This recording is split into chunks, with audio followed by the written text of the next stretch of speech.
Picture waking up on a Tuesday with nothing booked in, no alarm, no boss, and while you were asleep, money quietly landed in your account. You did not lift a finger for it. Later that morning, your phone buzzes at the cafe. It is a payment from a company you own a slice of. Your flat white just got paid for by BHP. That is the dream, right? Money that shows up whether you work or not. Income that keeps arriving long after you have clocked off for good. That is what living off dividends actually means. And plenty of Australians are already doing it.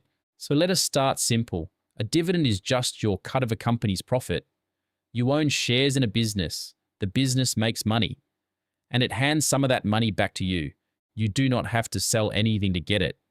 You just hold the shares and the cash turns up a few times a year straight into your account like clockwork. So the real question is a simple one.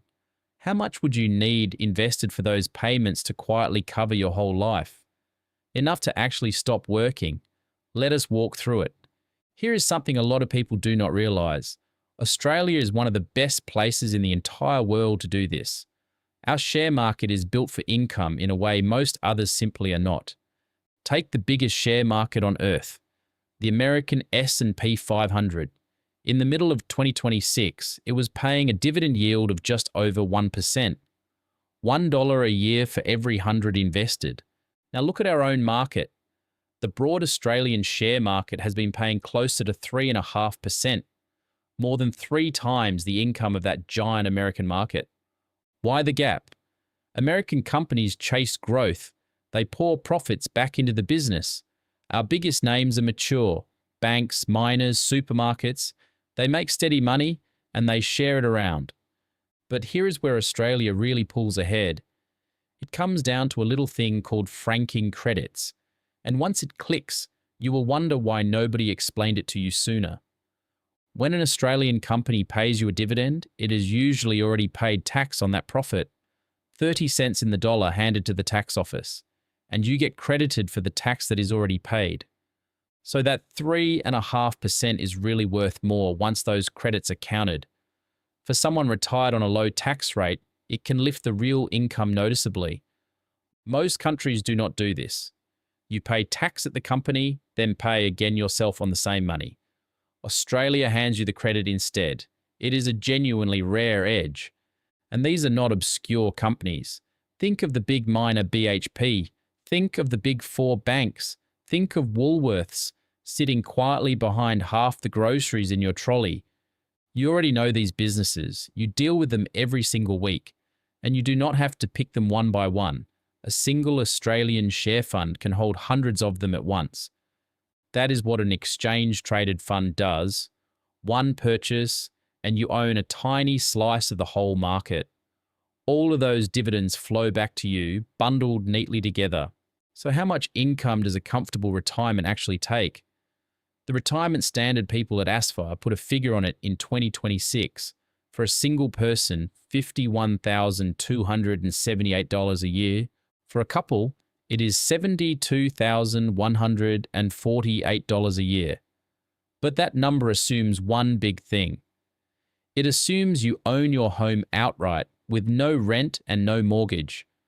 And your own number might look nothing like that. Some people want more. Some happily live on far less.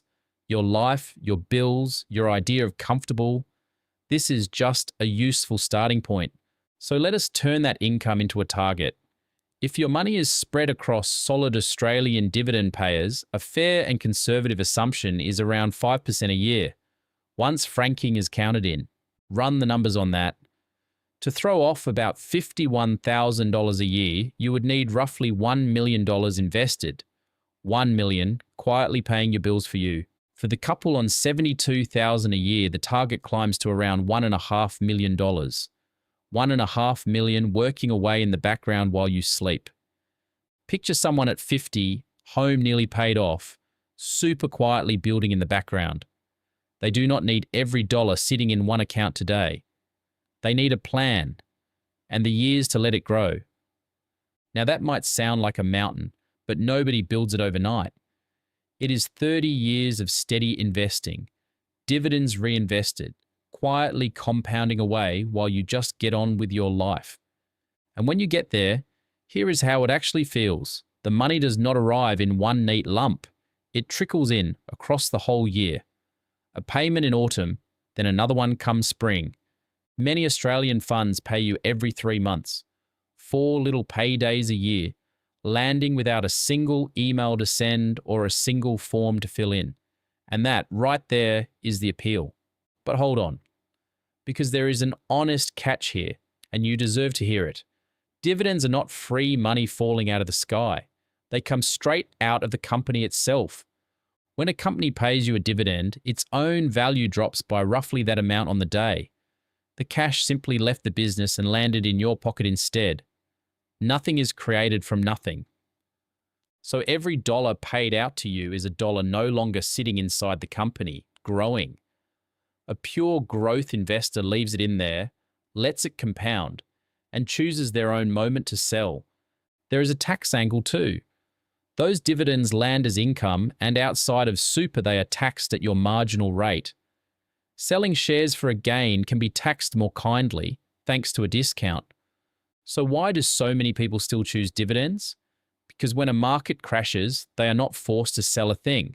The payments keep landing, even if they wobble a little along the way. There is a quiet comfort in that. No decisions to agonize over, no watching the market with your stomach in knots. The money simply arrives in the good years and the ugly ones alike.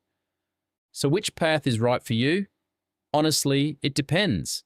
It depends on your age, your tax situation, and whether you would rather have control over your money or simple calm from it. But whichever way you lean, one thing matters more than the shares you ever pick: a paid-off home. Sort that out, and suddenly the income you need just to survive drops dramatically. And now you have a real number to aim at, not a vague someday. Around 1 million for one person, about 1.5 million for two. Something concrete to build toward. You do not need it by tomorrow. You need a start and you need time. The Australians living off dividends today were once sitting exactly where you are, just wondering if it was even possible. Quick one before we finish up. Everything here is general information only. It is not financial, legal, or tax advice. For your own situation, it is worth getting independent advice that actually fits you. If this cleared a few things up, do me a favor, give it a like. It helps this kind of content reach more Australians who need it. Subscribe and turn on notifications so the next one finds you. See you in the next one.